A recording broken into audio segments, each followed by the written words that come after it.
Hello, welcome along. Liam Horan here, Managing Director of Sliam Newak Careers. And today, in this live interview, I'll be talking to GregBarry, who's the chairperson of the Irish Association of Supported Employment. And the context of this interview today is that this week, April 20th to 25th, 2015, is National Supported Employment Week.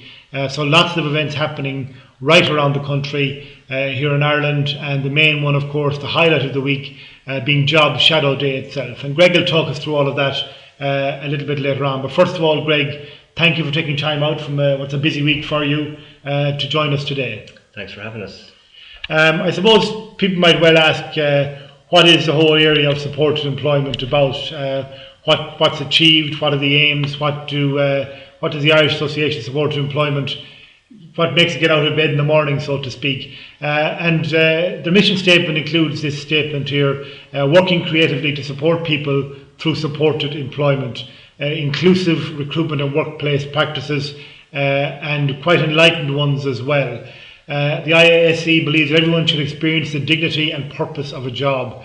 They work to inspire organisations to transform people's lives through supported employment.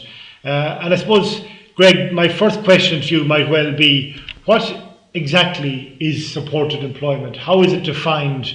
How do you define it? How does the organisation define it? Okay, well, supported employment basically is a model used to assist people with disabilities to find, secure and maintain open employment. So what that means in layman's terms is it's a recruitment service for people who need extra support to get into the workplace, be that from a disability they were born with, a disability they acquired as they went through life, or somebody who's experiencing mental health at this moment in time.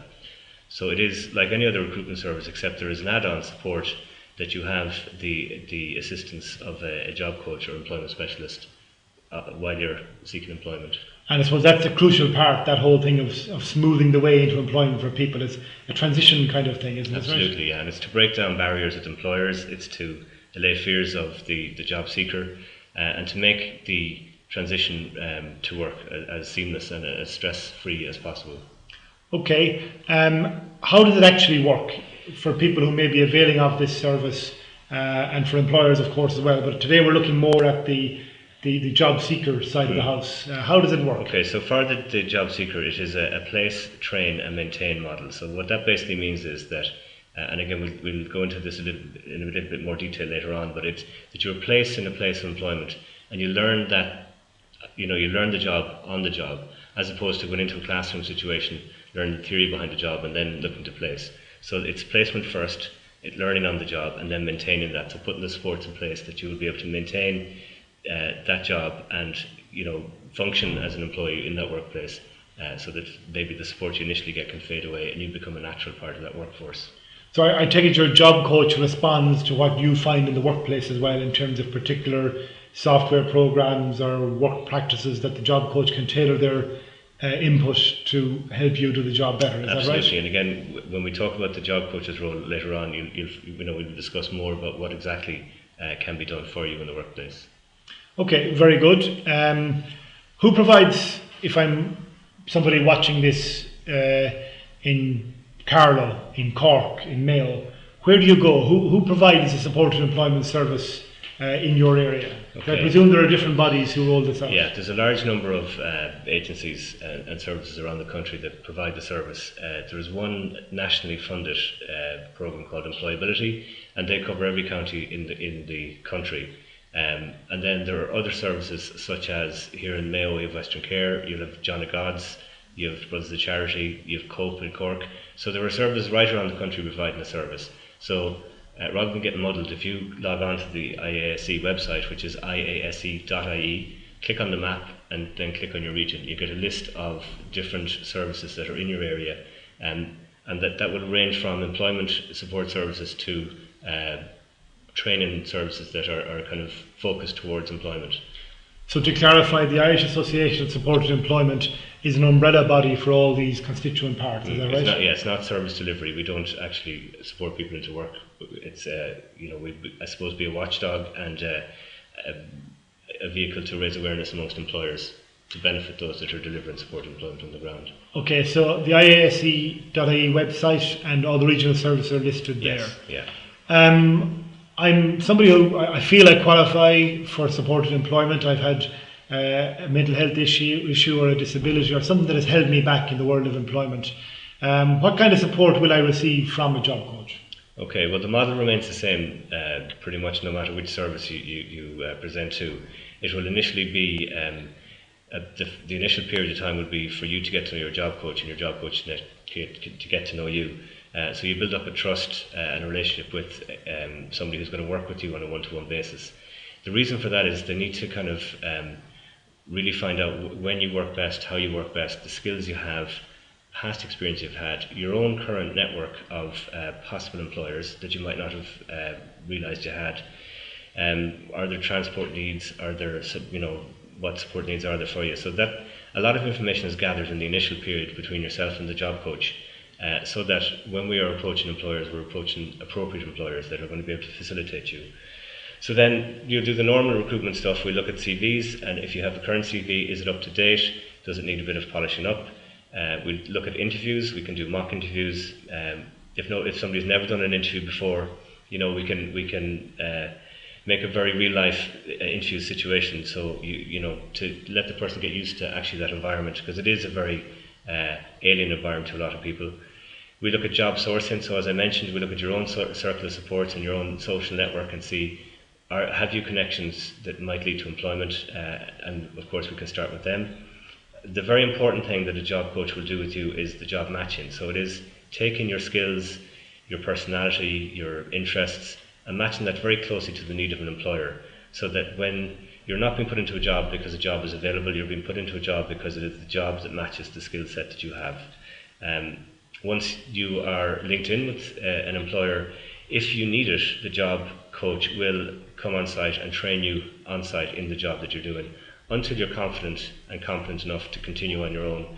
And then at that stage, the hope would be that there would be natural supports in the workplace, that you'd have one or two workplace mentors who will be your point of contact and your support on an ongoing basis, so that you become very much a part of the workforce with that employer.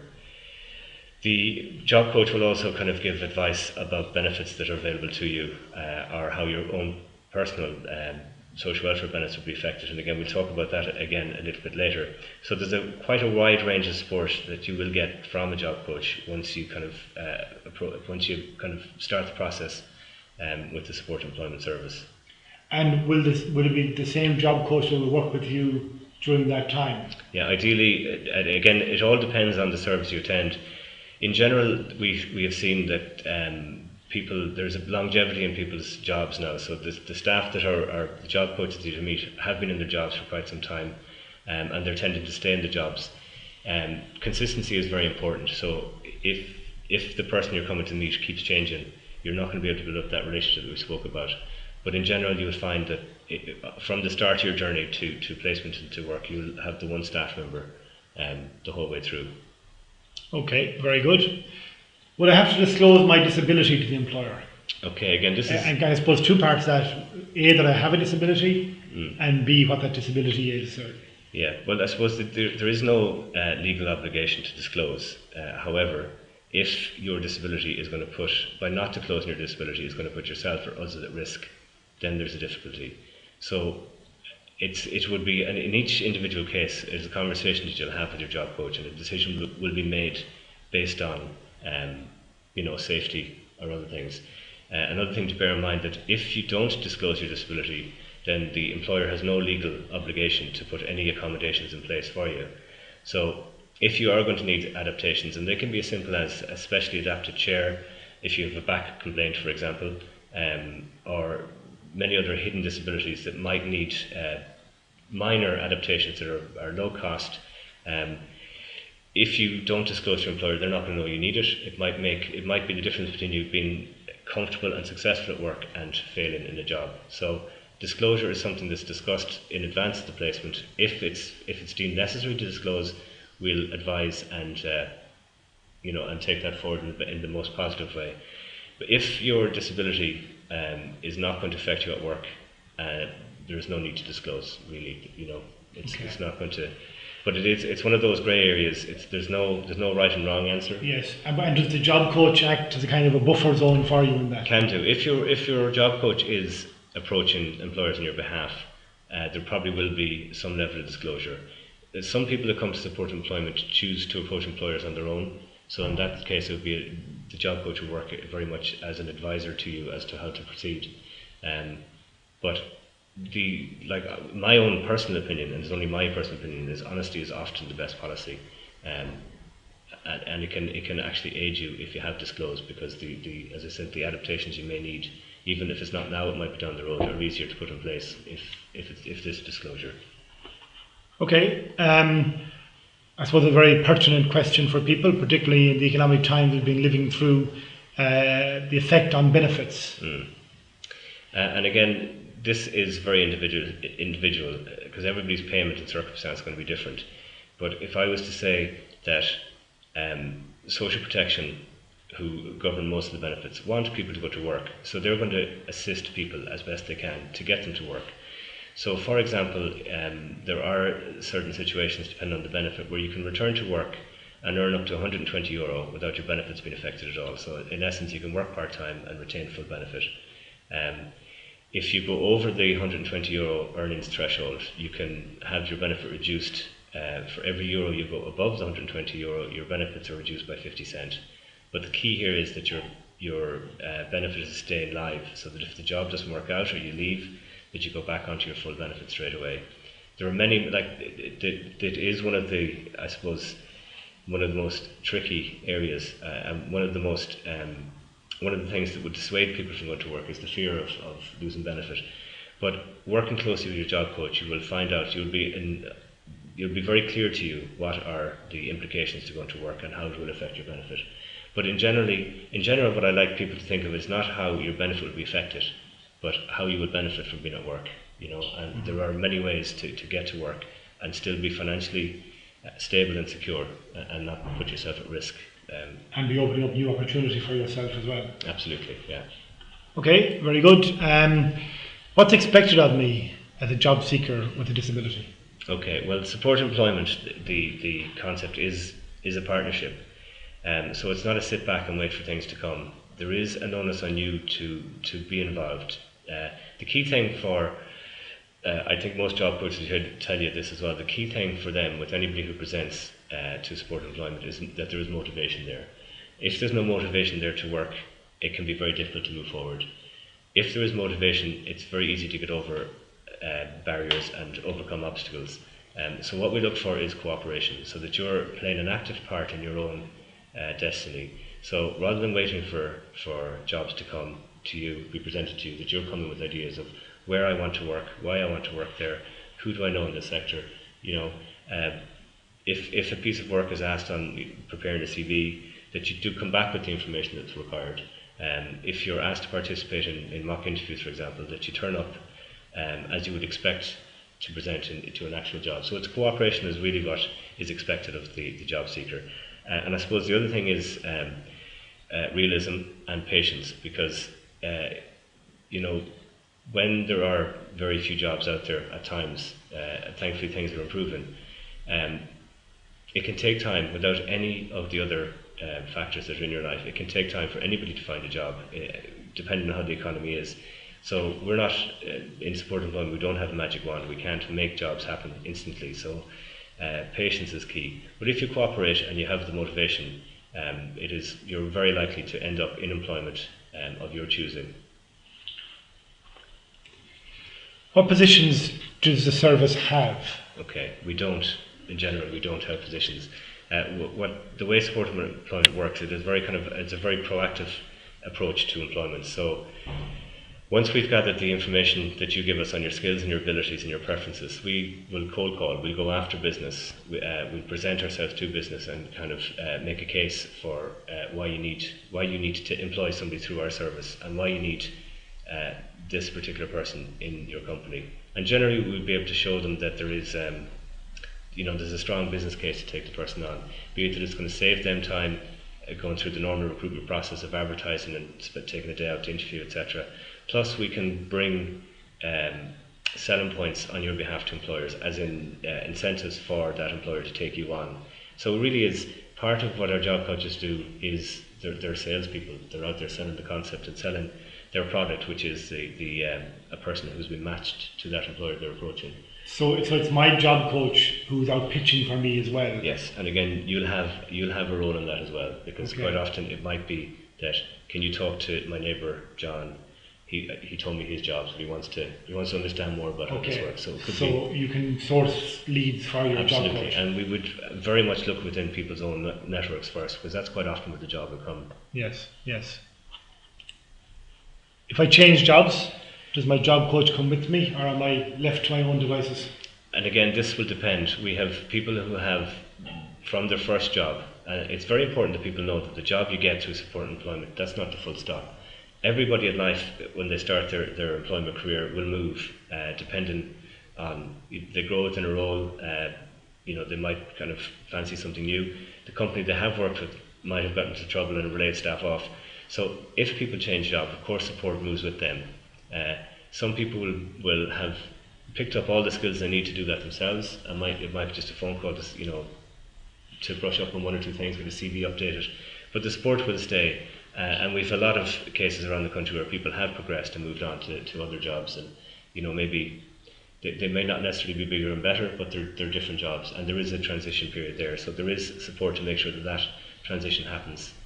And by and large, does dependency on your service diminish as time goes on, or can it stay at the same level? It can stay the same, yeah.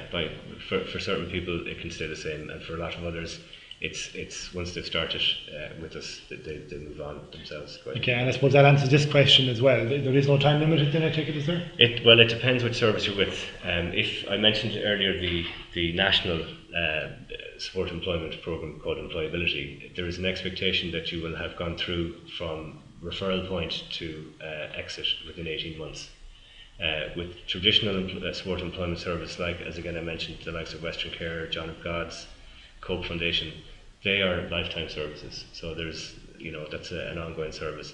Having said that, if you come to the end of your time with an employability service and say, as we mentioned about changing jobs, you can be re-referred for a period of time, or if you lose a job, you can be referred back. So although there is a structured timeline in it, it's not a closed door after the 18 months. Okay, so the clear message from this, Greg, is that, don't plough a lone furrow necessarily. There is support out there. And as I said, that support can be very evident, or it can be kind of a shadow in the background. Okay, and in your experience, do enough people know about the service? Are you getting enough people coming in, or is there a shortage on the number of employers you have, or where would you like to see more people coming to you, employers or employees? I'm sure both. Jobs obviously would be great to have. Yeah, but both. I mean, you will find when certainly in my personal experience, I often meet families and they said they never knew we existed, and that's not from. Like, we do put ourselves out there, there's a lot of information goes out, but it's not until you need the service. It's one of those things, people who may be ill with, say, cancer or MS might not know about those support societies that are there until it visits their door. Similarly with employment for people with disabilities, quite often it's not on your radar. You might see it in front of you on a page, but it hasn't sunk in. So it is very important for us to tell people that there is a service out there that can support you into work. And of course, we always want employers. I would love to be able to have answered that question earlier. Do we have, what jobs do we have in our service? I'd love to be able to tell you I have a list of employers waiting for people. But the reality is, and again, it's constant reminding to employers that, we have people, we have good people, we can get them to you. Use us as your first point of call. And it happens it does happen. There are employers out there that have seen the benefits, and they will come back for repeat. When the next time they go to recruit, they will give us a call and say, have you got somebody that fits this? And they will take a second or third or fourth person on. And is there, I know it's a slightly different side of the fence to this, but do the services that make up your body, do they publish like a skills list of what they currently have? For example, could I go on a website and see that we have an expert in Access, Excel and PowerPoint available at the moment? Certainly there's some, and again, because it's all funding based. If you have, you might get the right staff member in as in admin, and they'll create something for you for your Facebook page or your website. But certainly some of the services around the country would have a list of rather than jobs that are available, of clients who are available for jobs, so employers can tap in and see. It's about an anonymous CV type thing, Yeah, is it? Sir? yeah. Okay, so this is a big week for the IASC, of course, to Yes. create awareness and all of that. How do you feel it's going? Well, as I said, it's the first day, and it's all interviews, radio interviews, whatever. But around the country, I know even the thing about this week is this week. So we use the week to raise the awareness, whatever. But it's all been happening in the lead up. There's a lot of placements have happened already. Job shadow placements have happened already. A lot will happen this week, and more will happen in the weeks to come. So although the highlight is on this week, it's never too late. If you want to kind of get involved, you can get involved. You know, if it happens a week or two later, so be it. It won't always suit an employer to get involved this week, but if they're interested, you know, we give them the opportunity when it suits them. So yeah, I suppose the key day is Wednesday, is the main job shadow day. So you'll see a big build up over the next few days, and then on the day itself, there'll be. I mean, last year we'd over 600 people out on job shadows. 500 employers got involved. So that's quite big for a voluntary organisation to you know, get those kind of numbers. So it's all good, it's all positive, and we have our Taoiseach is actually having somebody shadow him again this year. So the buy-in is right up at that level, you know, and all the way down. So very rewarding work, I presume, when the good things happen. When the good things happen, yeah, and very frustrating, you know. And again, when I say earlier about having patience, the job coach's role is a very tough one. They have a lot of people at any one time that they're working with. It's not, you know, they work one-to-one with a large number of people. So they're carrying a lot of pressure on their shoulders. So it's kind of, and I know if you're a job seeker, you're going to be impatient. You're going to where's my job? When's my job? I need it now. But just to bear in mind that the person that is sitting in front of you has a lot of other people looking for the same. But with time and patience, you'll see outcomes. Okay, excellent, Greg. That's GregBarry from the chairperson of the Irish Association of Supported Employment. The website, if you're interested in receiving support from the organisation or from their constituent bodies, www.iase.ie, and lots of information this week in particular in National Supported Employment Week. And if you have any inquiries, as I said, go to the website. Greg, thank you very much for giving us a very in-depth overview on how your organisation can benefit people who might look to receive supported employment, to get involved in supported employment. Thank you. Thank you.